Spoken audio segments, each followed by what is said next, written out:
We're here with parenting expert Jeannette. And Jeannette, we're so glad you're with us. What's the biggest advice you're giving parents today? The biggest advice that I give parents right now is to follow their instincts, because usually they know their kids better than anybody else. So you have to follow your instincts and love your kids the most you can. Any tips that you can give any of the parents out there surviving the tween years? Oh, well, I have two tweens, so let me tell you, I've been experiencing it every single day. You get kids that think they're older than they really are, and they're going to challenge you every single day. So build trust with them early on. Don't wait until the teenage years to have your kids trust you. Always be consistent, and don't forget to set limits, because that's the only way really in which kids have sort of a sense of stability and security. I don't care if my son will look at me and say, oh, whatever, when he's bored with me. In the end, he's really listening to me. And another thing that parents forget about is that we're always setting an example. Our kids learn much more by watching us, by seeing how we face failure or mistakes that we might have or make in our life. If they can learn from how we react to that, that's a great lesson in itself. Well, that certainly is good advice. Let's ask about parents and that romantic love they show each other. How important?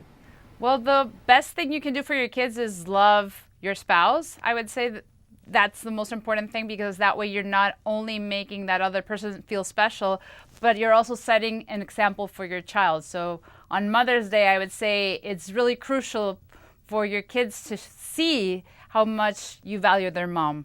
And what about the advice on how to treat each other when communication gets a little challenging? The key to keeping your marriage strong, first of all, is communicating always, the good and the bad, because once you stop losing communication, everybody starts going in a different direction and you forget that you're a team. You're not competing against each other. Your goal is to have a happy family. And that way, if you work together towards that goal, it becomes easier to weather the rough times. Jeannette, one of the things you recommend that caught me off guard was Skyping. Why is that important?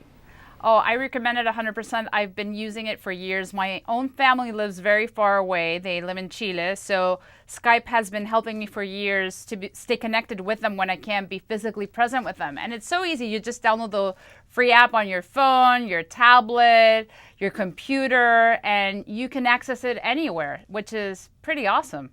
And Jeannette, is there any use of Skyping that you do uniquely? Well, aside from doing a voice call, you can use Skype to create a video message, which is pretty cool, because you just download the app, you click on where you want to send it to, you record, and you just send it. And that way the person doesn't have to be online at that moment, and they can play it over and over again, which is a great idea for Mother's Day, because that way you can send a personalized greeting in which mom or your grandma can actually see you and not only hear you. Well, Jeannette, certainly great ideas. Thank you so much for joining us. Adiós. Hasta la próxima.